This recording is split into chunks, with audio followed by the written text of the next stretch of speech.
karek sithik dadi wong sing gharib ngaji ki sarang-arang sampean gelem mau ngaji sing tenan den selamat gitu nggih. Para nabi itu, ini semoga teman-teman yang di Kanaja masih ingat betul iman yang dilatih para guru kita di Jawa, di Indonesia. Para nabi itu saking imannya sama Allah, itu ndak ada, sampai kasarnya itu nggak tahu bedanya antara hal itu masuk akal maupun ndak. Kita beri contoh begini, kalau dalam ilmu tauhid, dan ini harus kita latih terus sampai ketemu Allah Ta'ala. Ketika telur jadi ayam, itu sebetulnya itu kita juga tidak ikut mampu bikin telur jadi ayam. Tapi berhubung sering terjadi, kita bilang telur jadi ayam itu mungkin. Mungkin itu ya mungkin sering terjadi. Padahal sering terjadi ini juga tidak yang jenis kita ikut berkontribusi. Lalu ketika sering terjadi ini kita bilang itu mungkin. Padahal saat kita bilang mungkin, juga hakikatnya kita tidak ikut menciptakan telur menjadi ayam. Lalu karena seringnya telur jadi ayam, kita bilang telur jadi ayam itu mungkin. Mungkin itu gak muhal. Begitu juga bebijian, nanti jadi pohon besar yang rindang, yang berbuah, kita katakan mungkin. Kenapa kita katakan mungkin? Karena itu sering terjadi. Toh kita pun tidak ikut menciptakan biji jadi pohon besar, telur jadi ayam. Artinya apa? Zaman sesuatu itu sering terjadi, kita pun sebetulnya tidak pernah ikut menciptakan. Hanya menyaksikan sering, terus kita bilang itu mungkin. Tapi kita tidak memberi kontribusi sama sekali. Semua itu karena kudrohnya Allah, kemampuan Allah.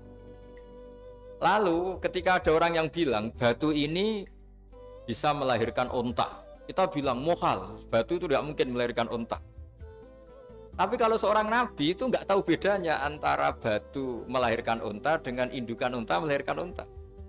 Karena nabi-nabi itu makomnya sudah sangat tinggi.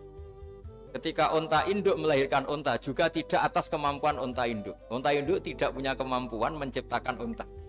Juga karena kudrohnya Allah Ta'ala. Jika kalau batu mengeluarkan unta juga mungkin kalau Allah menghendaki.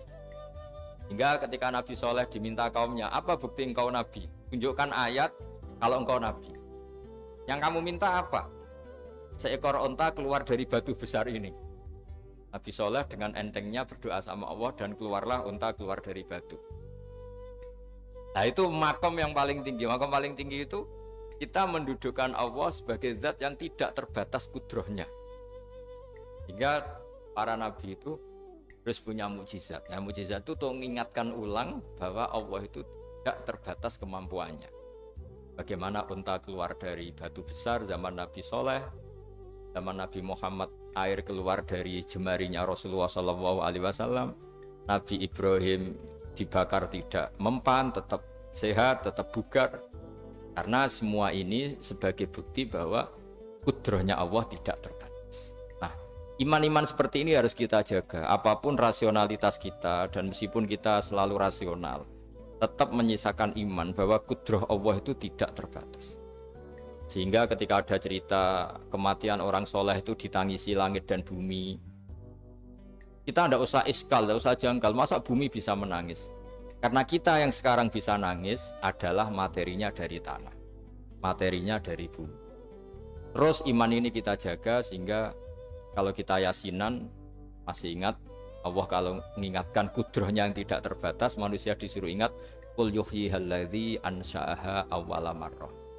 Kamu harus ingat bahwa Allah itu yang menghidupkan kamu, menghidupkan semuanya ketika kamu belum menjadi seperti ini. Jadi intinya itu kita ingat meskipun telur itu lazim jadi ayam, tetap tidak karena kudrohnya ayam itu, tapi karena kudrohnya Allah. Indukan unta melahirkan anak unta juga bukan kemampuan indukan unta, karena ini juga makhluk yang lemah, tapi juga kemampuan Allah Subhanahu wa Ta'ala. Jika dengan demikian kita termasuk hamba Allah sesuai target yang diingatkan Allah.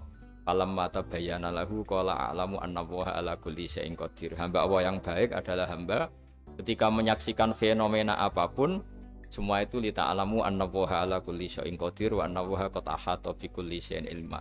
Apapun di alam raya ini semuanya itu bukti bahwa Allah ala kulli syai'in qadir, Allah kuasa dan Allah meliputi semua makhluknya dalam pandangannya, dalam pantauannya.